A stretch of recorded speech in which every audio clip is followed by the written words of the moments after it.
The film begins in the vast emptiness of space, amidst the wreckage of the USCSS Nostromo. A probe from the Weyland-Yutani Corporation intercepts a sample from the remnants of the ship. A team of researchers retrieves the remains of the xenomorph to take back for further analysis.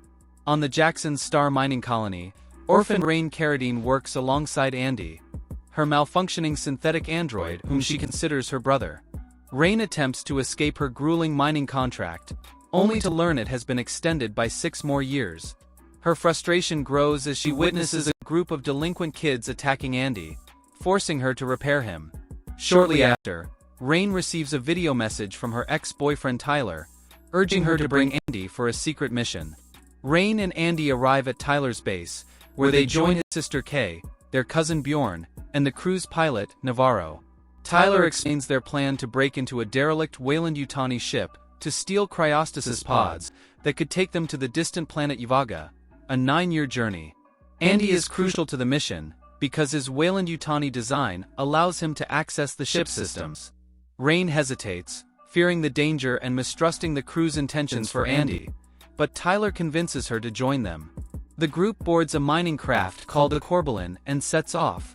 As they leave Jackson Star, they catch a breathtaking view of the sun up close.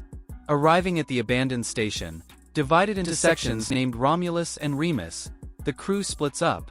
Andy joins Tyler and Bjorn in searching for the pods, while Rain stays behind to care for Kay, who is feeling unwell. Rain soon realizes Kay is pregnant, but Kay begs her not to tell Tyler. During the search, Bjorn's hostility toward Andy becomes apparent.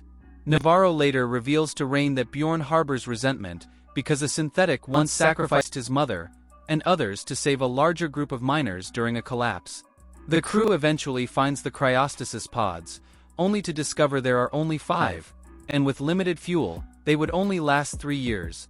While exploring further, the group stumbles upon a lab, where Andy saves Bjorn from falling into a deep pit. They also find the upper half of a damaged synthetic android. As they move on, they enter a room that locks them inside as the station triggers a lockdown. Nearby, a wall filled with frozen facehuggers begins to thaw. Rain and Navarro go to help the trapped group, while Kay stays behind to rest. The team comes across the damaged synthetic, which briefly reactivates before Rain removes its module to use for Andy. After rebooting, Andy successfully defends Tyler from a facehugger. As the facehuggers begin to swarm, the crew escapes the room, but Navarro is attacked and one latches onto her face. The crew struggles to remove the facehugger from Navarro as Andy, now more focused and loyal to Weyland-Yutani after his reboot, becomes less predictable. To find a solution, they reactivate the dead synthetic, Rook, who grimly informs them they are doomed and on the brink of encountering a xenomorph. Rook reveals the corpse of the same xenomorph from the Nostromo, explaining how it killed the Romulus researchers before being destroyed. Its acidic blood severely damaged the ship. Rain suggests freezing the facehugger's tail to detach it from Navarro, which works, though Rook ominously warns them of more danger ahead. Bjorn and Navarro make a desperate run for the Corbelan. However, Navarro begins to feel unwell and uses an X-ray flashlight, horrified to discover a chestburster forming inside her. Kay witnesses this just as Navarro collapses, convulsing and foaming at the mouth. The chestburster violently emerges, killing Navarro in front of the stunned Kay. In the chaos, Navarro's body strikes a lever, causing the Corbelan to crash into the Romulus's hangar bay. The impact sets the station on a collision course with the Jackson Star asteroid belt, leaving the crew less than an hour to avert disaster. Rain and Tyler proceed to the hangar, with Rook engaging Andy in a conversation about their core directives as Weyland synthetics.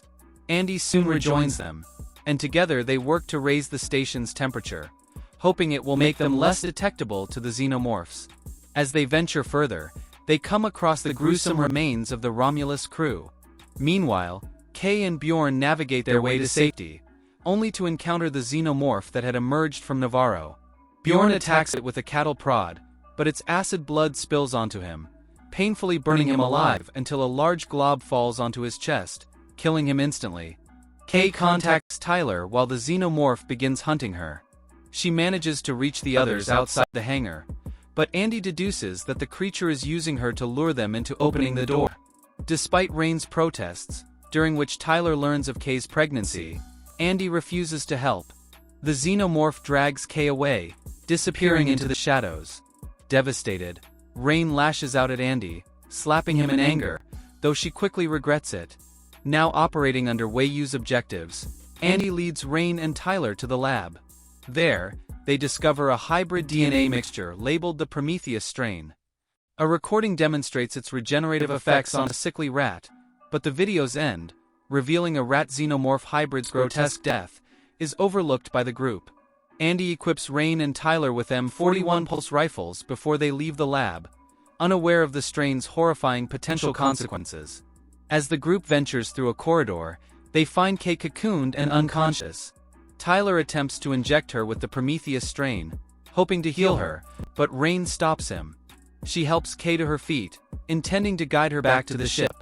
The xenomorph suddenly attacks, killing Tyler by impaling his face with its second mouth. Rain leads Kay to safety, urging her toward the ship, but Kay secretly injects herself with the DNA sample. Rain returns to Andy and disables his module, restoring his previous personality. However, Rook warns them that escape is futile. Determined not to give up, Rain devises a plan to shut off the station's gravity as a swarm of xenomorphs approaches. In zero gravity, Rain fires her rifle at the creatures, killing several but spreading dangerous acid blood throughout the area. She narrowly avoids flying into the acid by using the rifle's recoil to push herself to safety. She and Andy ascend an elevator just as gravity is restored, but the primary xenomorph captures her. Andy intervenes, using Tyler's rifle to kill the creature and rescue Rain. Rain and Andy return to the Corbalin, reuniting with Kay as the Romulus falls into the asteroid belt. Rook makes one last attempt to persuade Andy to fulfill Weiyu's mission, but Andy ignores him, leaving Rook to perish with the station. Rain places Kay in a cryopod, but Kay's vitals deteriorate as the Prometheus strain accelerates her pregnancy. Kay experiences a painful birth, producing an egg-like pod that contains a human xenomorph hybrid. The egg's acid damages the ship's grates, and as Rain attempts to arm herself, the child emerges, now resembling an engineer. It kills Kay and severely damages Andy. Donning a spacesuit, Rain confronts the escalating chaos as the ship's temperature plummets. She attempts to separate the cargo pod from the main ship to prevent further destruction, but the offspring attacks her. In a desperate struggle, Rain uses her harness to pull the final lever, sending the cargo pod, and the offspring, into the asteroid belt where it is destroyed. Rain secures Andy in a cryopod, and records a final log before entering stasis herself. She reflects on the uncertain future awaiting her on Yvaga, but resolves to face whatever challenges lie ahead with determination and hope. If you were in Rain's shoes during the events of, how would you handle the escalating dangers? Share your thoughts and survival strategies in the comments. And don't forget to like and subscribe for more intergalactic adventures. See you next time.